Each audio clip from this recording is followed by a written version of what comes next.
Hey, good afternoon, everyone. Oh, thank you. Thursday afternoon. Uh, so a couple of things, and then we'll go into the Q&A. I sound like I sound like I have an echo? Yes. Can we fix the sound? Does that sound better? Okay. All right. Great. So from Buffalo and Kansas City to Uvalde and Monterey Park, we have seen the epidemic of gun violence tearing apart communities nationwide, leaving empty seats at dining room tables across the country. The president and the vice president have spent countless hours with families who have lost loved ones to the senseless violence. And they all say the same thing: do something. These same families and other survivors of gun violence turned their pain into purpose. They organized, demanded action, and marched for their lives. And thanks to their collective efforts, President Biden signed the bipartisan Safer Communities Act, the most significant gun safety law in nearly 30 years. Today, we are building on that progress and announcing a new rule that saves lives by requiring background checks for all gun dealers engaged in the business of firearms dealing, including for guns sold at gun shows and online. This new rule implements the only significant expansion of background check requirements since then Senator Biden helped shepherd the Brady bill over the finish line in 1993. Today's new action furthers the Biden-Harris administration's historic efforts to stop the illegal flow of guns and hold those who supply firearms used in crime accountable. But there's still much work to be done. President Biden and Vice President Harris continue to call on Congress to enact universal background checks and finish the job. Now, as you all have reported overnight, Russia launched another large round of aerial assaults against Ukraine's energy grid as Vladimir Putin's continue to try to break the spirit of the Ukrainian people and plunge them into darkness.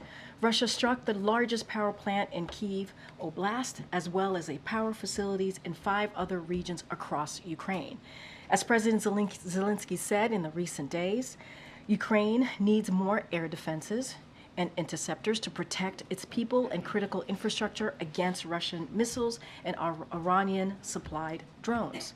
We need the House of Representatives, Republicans specifically, obviously, but the House of Representatives, to take urgent action to pass the bipartisan National Security Supplemental Bill so we can send Ukraine more air defenses. And let me correct myself. It's actually the House of Representatives. We need the Speaker to put that bill on the floor because we know we would get overwhelming support from Republicans and Democrats, obviously. So we need to see that bill put on the floor.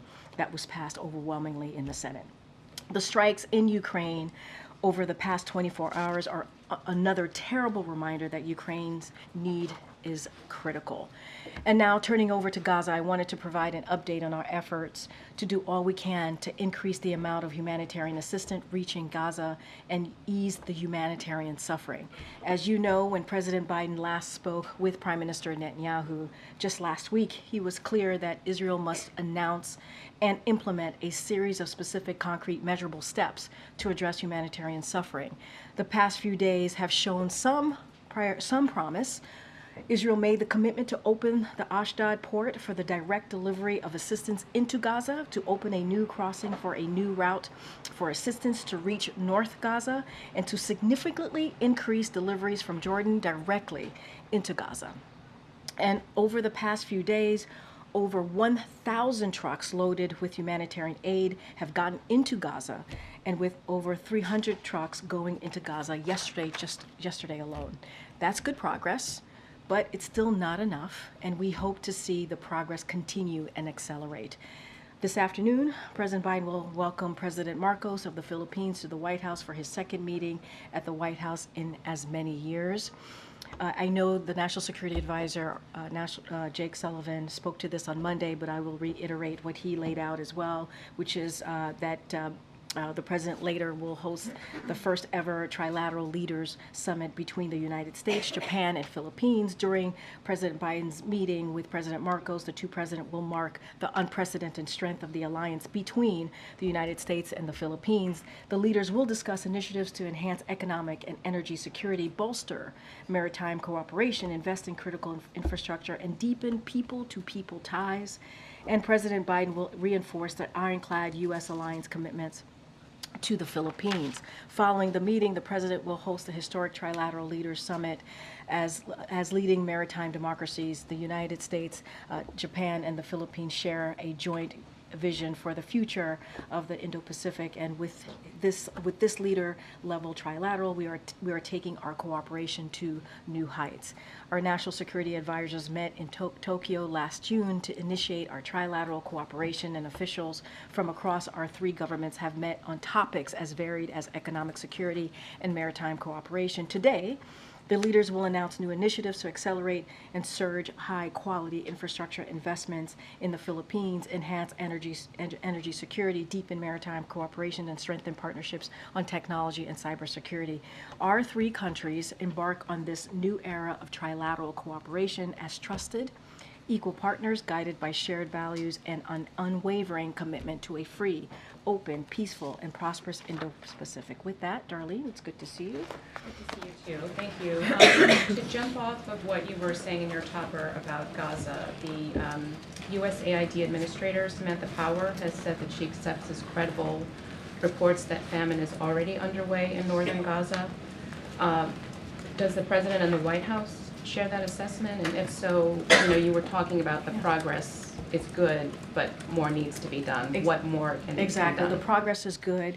More needs to be done. I talked about the commitment that Israel had, the Prime Minister gave to the President just last week, and I talked about the port, and I talked about the new border crossings in northern Gaza. We need to see that open up, that move forward. But we've seen some progress, right? The opening of more routes and also more trucks, as I just laid out. We've seen more than 1,000 trucks in the last 3 days. Look specifically to Samantha Powers and her comments. Our understanding is that the latest reporting from the integrated food security phase classification indicates that the famine is imminent in Gaza, and that's why we're trying to do everything that we can to uptick, obviously, the humanitarian aid. We know how dire the situation is in Gaza, so we are certainly deeply concerned about these reports, and so we've been working around the clock to get more of that aid into Gaza. And so we're going to continue to do this. We're going to continue to push Israel to increase the flow that is getting into Gaza.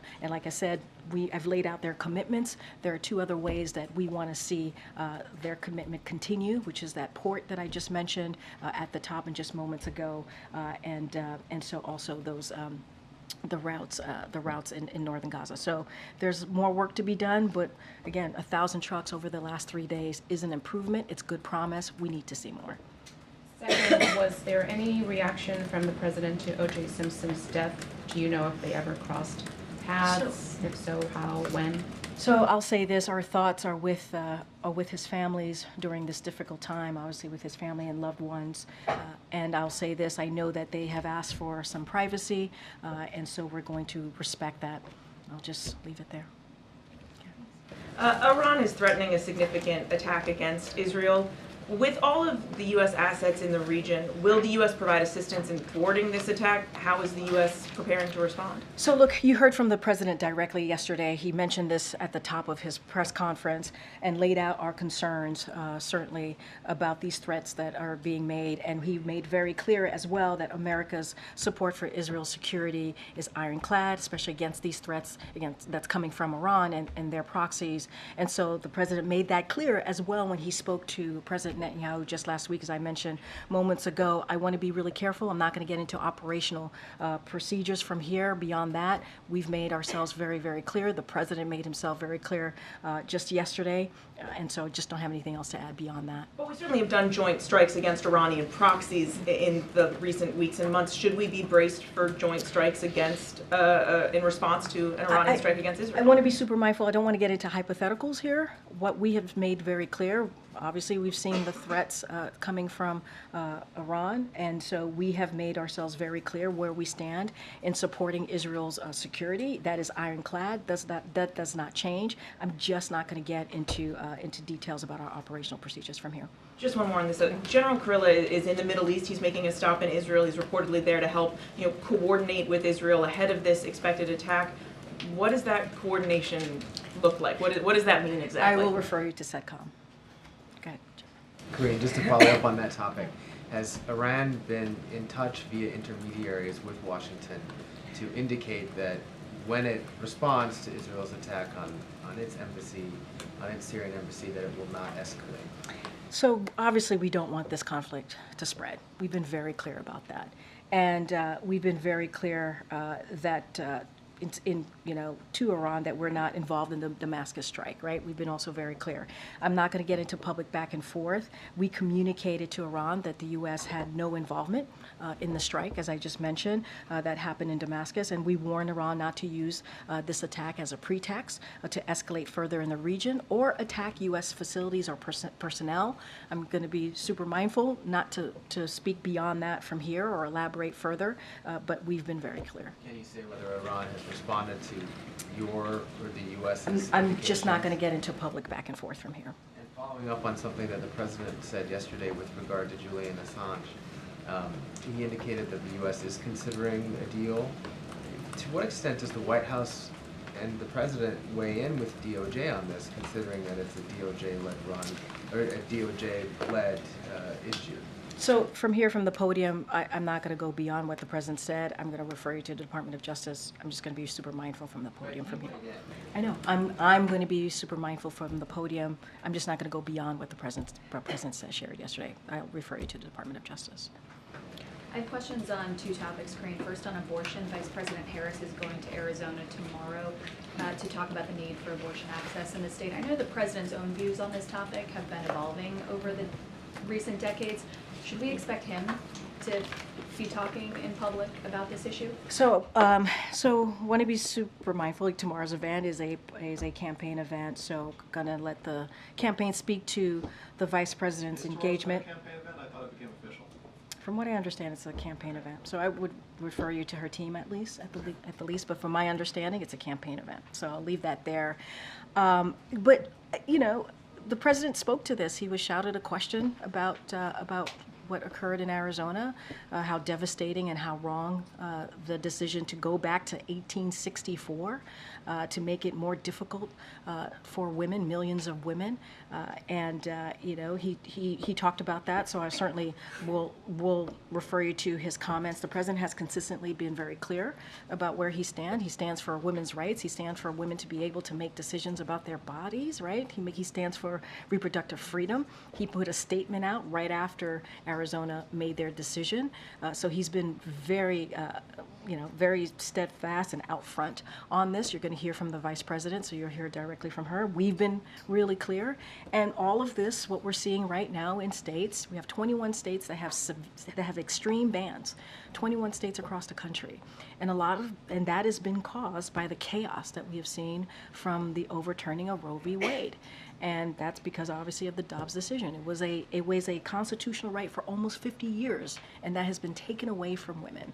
And so it's caused chaos, and we're going to continue to call that out. We should be fighting for women's rights, women's freedom, Americans' freedom, and that's not where Republicans are. I know other colleagues have questions, but I also just want to ask about the state dinner, because regulators in the Biden administration have sued both Amazon and Apple, alleging anti-competitive behavior that has caused public harm. Mm-hmm. So why were executives from those companies invited to the dinner last night? Look, when it comes to the state dinner, we invite an array of folks to come in, and obviously, it's an important night of, especially when another country comes. It shows bipartisanship. It shows the strength of that alliance that the U.S. has with that particular country. The list varies, and it's always different types of people that come to the. The Department said just less than a month ago that Apple uses its control over the iPhone to engage in a broad sustained an illegal course of conduct, Yeah. saying that that lawsuit should send a strong signal to other companies. And- What signal is the White House sending? I hear your question. That's the Department of Justice to decide. I do not. The White House chose I to invite I to know. the dinner. No, I'm not saying that the DOJ invited people to the White House State Dinner. That's not what I'm saying. I'm saying DOJ moved forward with that particular case, that particular legal action. I can't speak to that.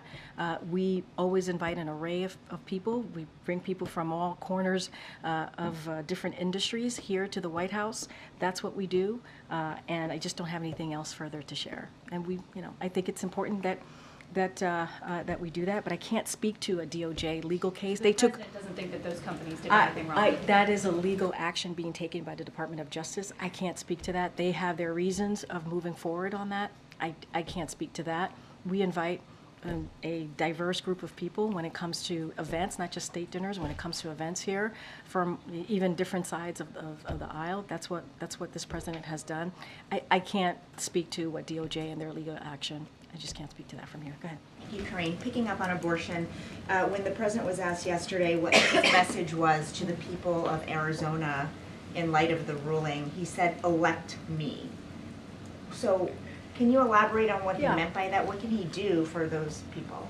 So a couple of things. I'm going to be careful because obviously he was talking about 2024. I mean, look. Actually, he was talking about the 20th century, as I recall. Yeah, okay. So this extreme abortion ban, as we know, that we see was made possible because of the Supreme Court. And we know what the last previous president said. He said that, he would make sure that Roe v. Wade was no longer constitutional law. And he made that happen. And which has led to chaos across the board. And so I want to be careful for talking about an upcoming election, so I'm not going to speak to that from here. But we have seen what's happened in the last almost 2 years since Roe v. Wade has been overturned. We've seen women having to be turned away from emergency rooms, not being given life-saving needs that they have to get in order for their lives to be protected. That's been turned away. And so what this president has done is he's taken executive actions, as I've talked about, we've talked about. He's created a task force. He has done and taken action to do everything that he can from the executive branch to protect women. But we need more to be done. We need more to be done. And so, we have to get Congress to act to make Roe v. Wade the law of the land. And so that is where we are right now. But this is chaos was started by the overturning of Roe v. Wade. And we've seen where extreme Republican elected officials have been on this issue. We've seen that. And so that is something that we're going to continue to make very clear to Americans. But I'm not going to speak to the upcoming election from here. Okay, and also on an interview that the president recently did, he said, "I think what he's doing is a mistake. I don't agree with his approach," talking about Netanyahu. Can you clarify what is the mistake? So we've talked about how the president spoke to Prime Minister Netanyahu just last week. They had a 30-minute conversation. It was direct. They have known each other for some time. They've spoken over more than a dozen times since October 7th, the tragic attack that we've seen from Hamas, a terrorist organization. And they said October 7th, they said October 7th would be something that they want to see over and over again. So they've had those conversations. Look, the president has been very clear. I started out this briefing talking about how humanitarian aid has increased, and that's because of the conversation that the president had with the prime minister. That's important. We need to make sure that civilians are protected. We need to make sure that humanitarian aid workers are protected. The president has said that. That is what our focus is going to continue to be, as well as making sure that this hostage deal gets done, working around the clock to get that completed so we can get hostages home to their loved ones. The president has always been very honest and direct with leaders, including the prime minister. So just one more quick one. Does the president believe Netanyahu's approach, as you sort of just laid out there, is to blame for the famine that we are now seeing in Gaza? What I will say is that is not what the president is saying. The president has been very clear that more needs to be done to protect innocent civilians. More work needs to be done to make sure that humanitarian aid workers who are doing incredible work, who are being incredibly brave, are protected. And so that is what we're speaking to. And unfortunately, we've seen more than 200 of humanitarian aid workers die.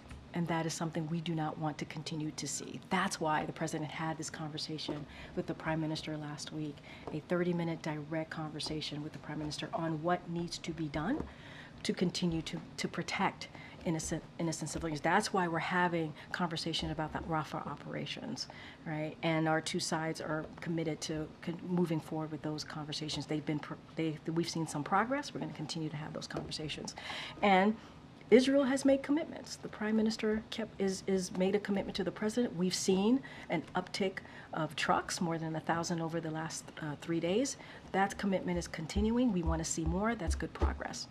Okay, Justin.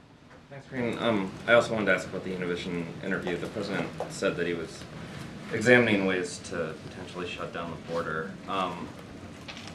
It's a phrase that can mean lots of different things to lots of different people, so I'm wondering if you could maybe explain what the president means when he talks about shutting down. So I think the bottom line with all of this, and I've said this many times, the number one way to really deal with what's happening at the border is to move forward with the bipartisan agreement proposal that came forward out of the Senate, and that obviously was rejected by Republicans because of what the former president told Republicans. That's what we want to see. That's how we deal with the broken system, the immigration system obviously being broken for decades now, and dealing with the challenges at the border. We're always going to look at executive actions. We have been, but really, really, truly to move forward, we have to make sure that we get this proposal done. I understand that your preference is obviously for that legislation to Frankenstein back to life, but since the president himself said that you guys are looking at those executive actions, can you talk, is the sort of universe here just trying to restrict asylum claims? Is it changing processing times, or is it as extreme? You know, President Trump, when he talked about ending legal travel or legal trade across the border. I think here's what I can say: we evaluate all options, right? We do. We evaluate all options as it relates to executive actions. We just have not made a decision on this yet, but we believe, the president believes, it's important to evaluate those options to see what's at our disposal to move forward. And we haven't made a decision, but what we will continue to do is, because there is a proposal out there that is bipartisan, that would deal with what the challenges that we're seeing at the border. We think it's important. It was supported by the U.S. Chamber of Commerce, the Border Patrol unions. It is a bipartisan, again, proposal that we think would be tough and fair. We want to see Congress move forward with it.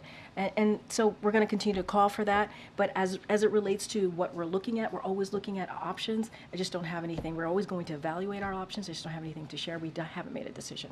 Really quickly, the trilateral today is open to the press, but the bilateral beforehand is not. I was wondering, first, of course, to request that it be possible that we get in there, but if not, if you could walk through why the White House decided, because normally those meetings are open. Yeah, no, it's a meeting between the two countries. I think it's important to note it shows the strength of the U.S. alliance and how important it is for these two countries to speak with one another and have this meeting. Look, I will say this. Their schedules, both schedules were, the president and the Philippines leader have a very packed schedule, and so we weren't able to make it into open that to the press. But what is important is there is going to be a trilat, which is a historic meeting that's happening later today, and you'll have an opportunity, obviously that is open to the press, and you'll have an opportunity there to see the three leaders together. Okay. Two quick ones. First, following up on Ouija, in the White House's view, who is to blame for the famine or imminent famine that we're witnessing right now in Gaza? Here's our focus, and I get the question, and the humanitarian situation in Gaza, obviously, is dire, and that is why the president is doing everything that he can to get more humanitarian aid in. And that's what our focus is going to be. Was it a mistake not to push Benjamin Netanyahu sooner to open Ashdod and the Erez crossing, which would have allowed the prevention of what Samantha Power agrees is famine in northern Gaza? But here's the thing. For every time the president has spoken to the prime minister, there's part of that conversation has been to do more in humanitarian aid. So why did it change now?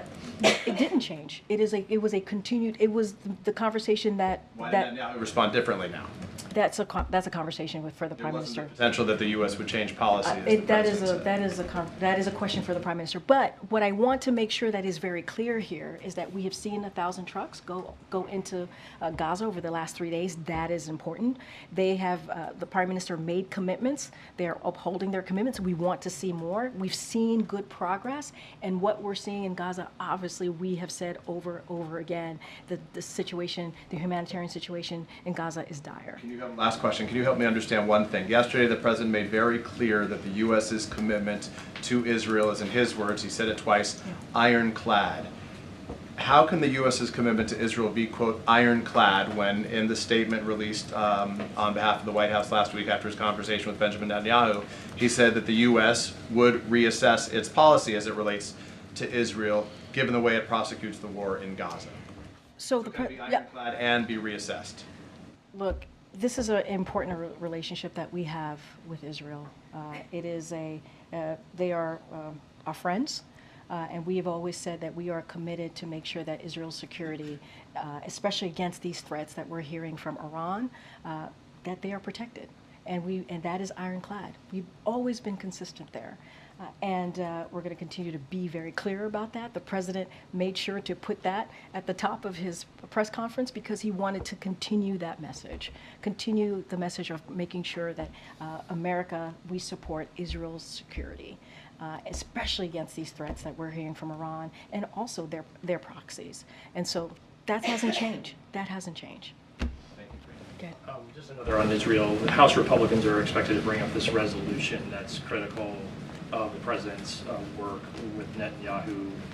They say in the resolution they oppose efforts to place one-sided pressure on Israel with respect to Gaza, including calls for an immediate ceasefire. Does the White House have any view on the resolution? Is this constructive?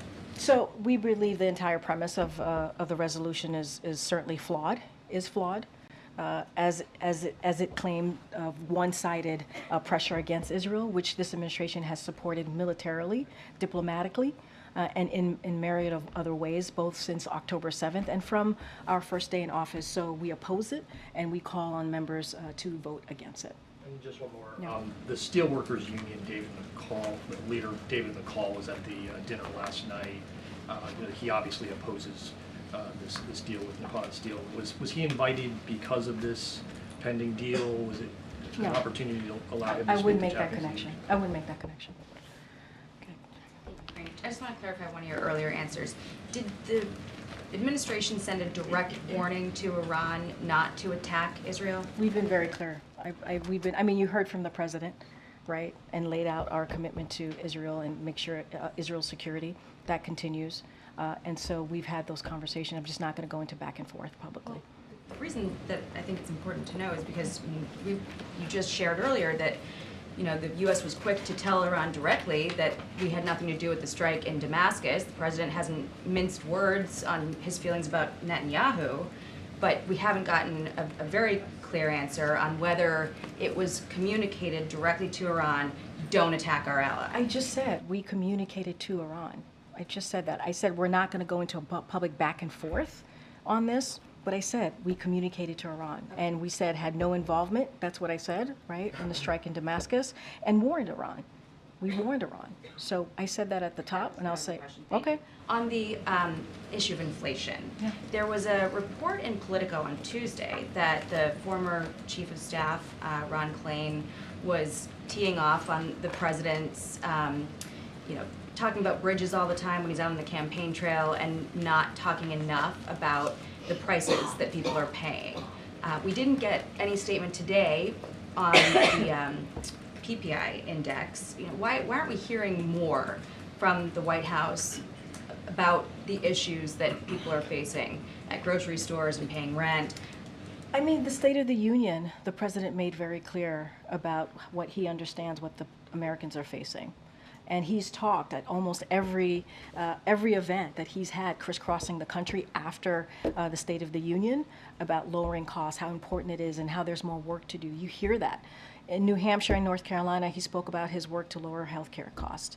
In Las Vegas, he discussed his plan to build and renovate 2 million homes to lower housing costs. In Madison, he announced his student debt relief plan.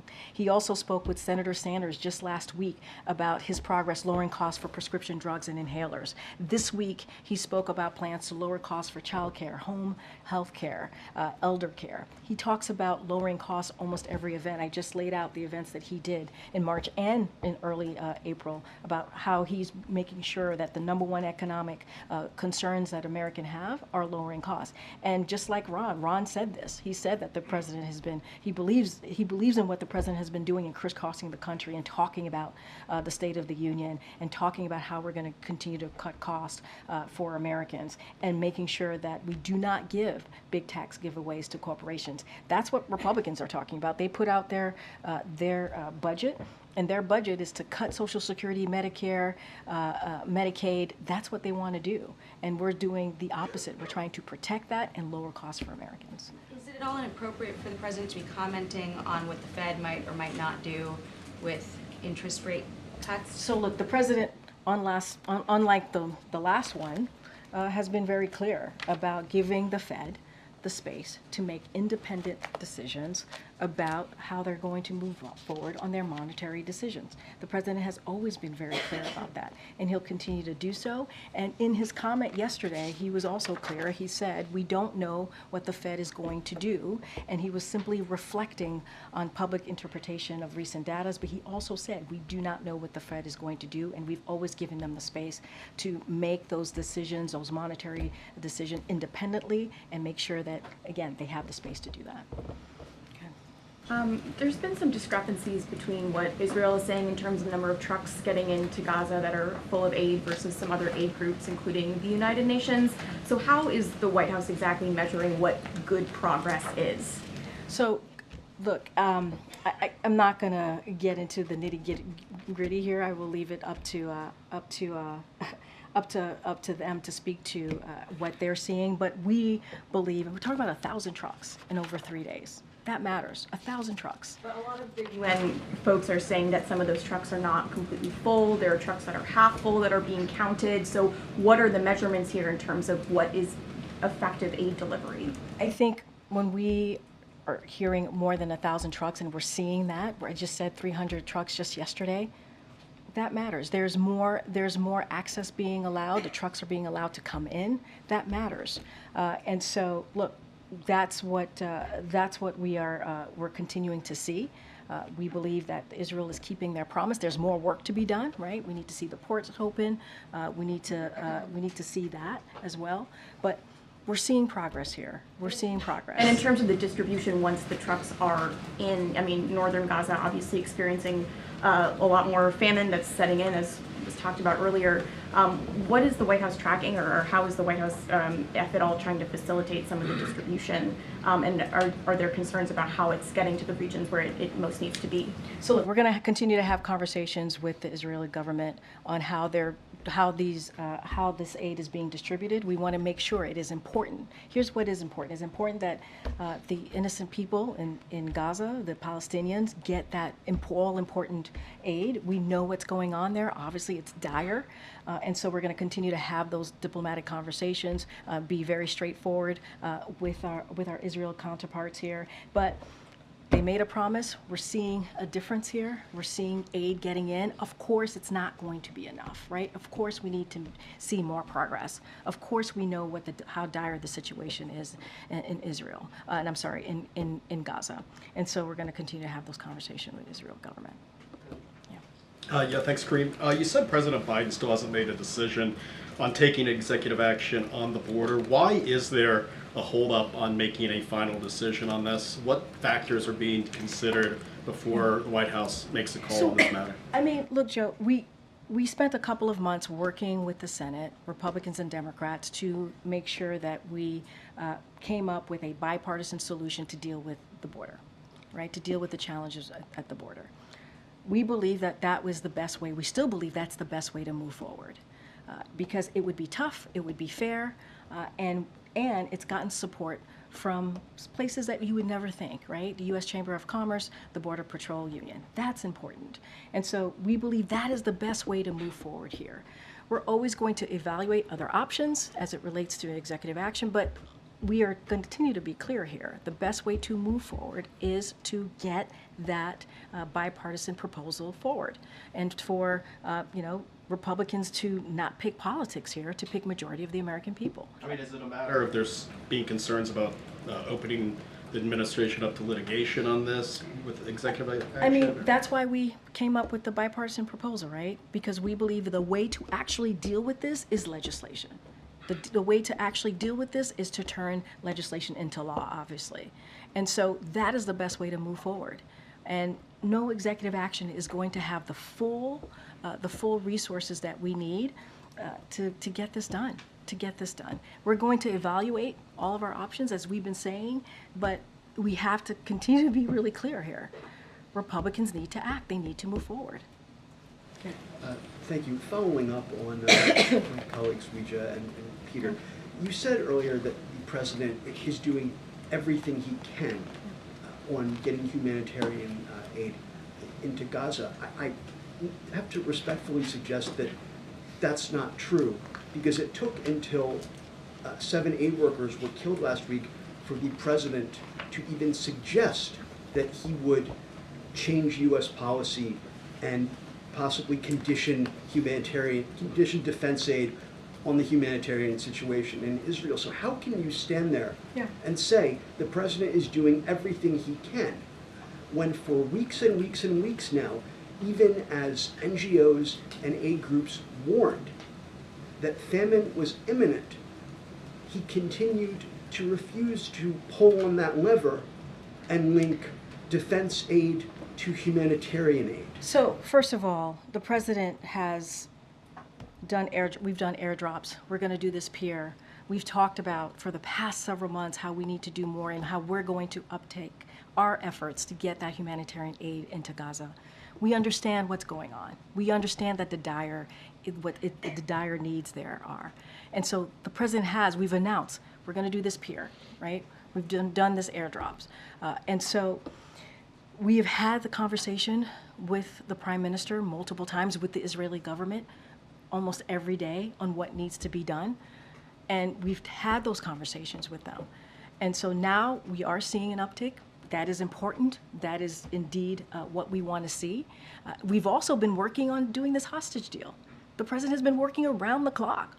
So I take offense to what you're saying, because it isn't true. The president has been working on this hostage deal for months now. For months now. No, wait, for months now. And that is a way to make sure that there's a temporary ceasefire that could hopefully lead to something longer, get those hostages home, and get humanitarian aid. And so that is what we have been also focusing on really diligently for the last 20 years. With all due respect, Karine, with all due respect, my question was on the humanitarian situation in Gaza and the famine, which has been something that But aid that's groups the have warned same. The about for hostage weeks. deal includes humanitarian aid getting into Gaza. That's what he's been working on, this humanitarian aid to get into Gaza, and also get those hostages home.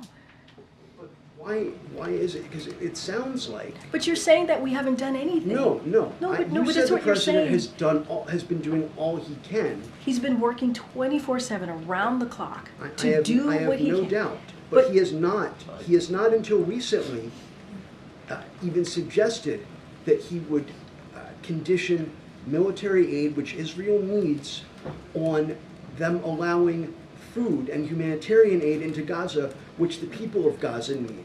That has been, I hate to use the term, a red line. Every time I or any of my colleagues have asked in I'm this not, briefing and you've about heard from it. the National Security Advisor, I'm not going to get into red lines from here. Here's what I can say. The hostage deal includes getting the humanitarian aid in. We've been working on that. We've been working on getting that hostage deal done. We're going to continue to do that. You've heard us say that we've worked around the clock to get those hostages home, which, by the way, includes American hostages as well, and getting that aid in. We know how dire the situation is in Gaza. We are very aware of that. And we've had conversations almost every day with our counterparts in the Israeli government. We've had conversations, more than a dozen, with the prime minister. And so It is important. It is important to get that aid in. We understand that. We understand that. And we're going to have those conversations every day to make sure that it continues. And one more unrelated.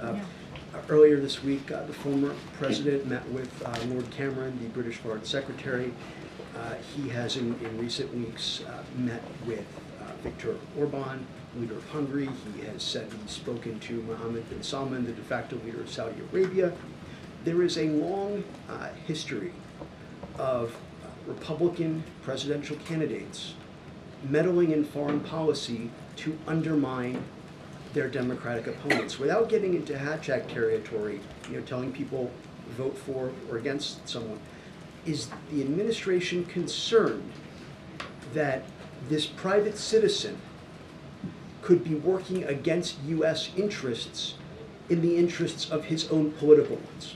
And you're talking about his meeting specifically with Foreign leaders. Lord Cameron is talking with MBS, Viktor Orban, and others possibly. So look, as it relates to other leaders and those types of meetings, specifically, let's talk about David Cameron. The UK noted earlier this week it is common for officials from other countries to meet with representatives of different parties. That includes the United States, as we routinely meet with political leaders of different parties as well. For instance, we hosted Israeli opposition leader Yair Lapid yesterday at the beginning of the week.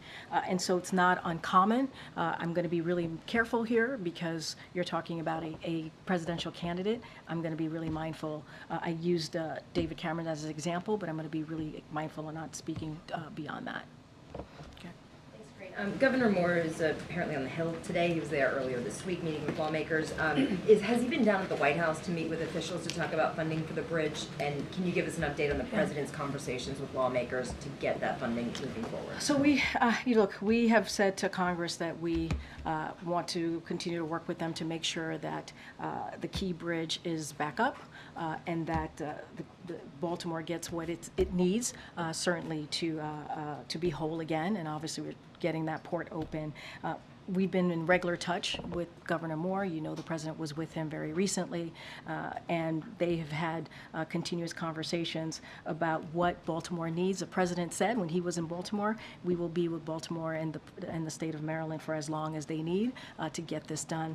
I don't have a specific readout to share with you, but we've been in regular communication. Our Office of Legislative Affairs has been in regular communication with members of Congress. Our intergovernmental affairs folks, Tom Perez, has been leading on this issue as it relates to Baltimore and the needs there. And also, let's not forget, our Department of Labor has been very involved as well, making sure, dealing with the economic situation and how we can help on that front as well. So don't have anything to read out as far as conversations, but we've been there for them. And is there any better sense now that we're another week past this and the president's conversation last week and the briefing he got there on an estimate of how much this is going to cost? So I don't have an estimate for you. We're going to talk to the Maryland delegation, have those conversations. Don't have an estimate for you to share. Department of Transportation announced $60 million really right after, the week after the bridge collapsed, and so we know that's there to help. Don't have a final estimation. Obviously, we're going to continue to talk to the delegation. Okay, John. Thanks, Karine. Back in late December, President Biden, in response to a question that I asked him, said that he could not think of one reason for presidents to receive total immunity from prosecution. 4 months later, does the president continue to have that same belief? I don't have anything beyond what the president shared with you. And in 2 weeks' time, a Supreme Court case will happen. It's Donald J. Trump versus the United States.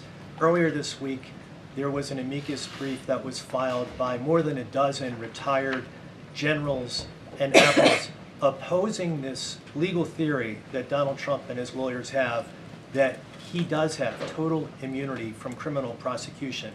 Does the White House, the administration, plan to file an amicus brief of their own on this particular issue? I would refer you to Department of Justice. Is there any effort to have the former presidents that you know of to file an amicus brief taking one side or another on this particular issue.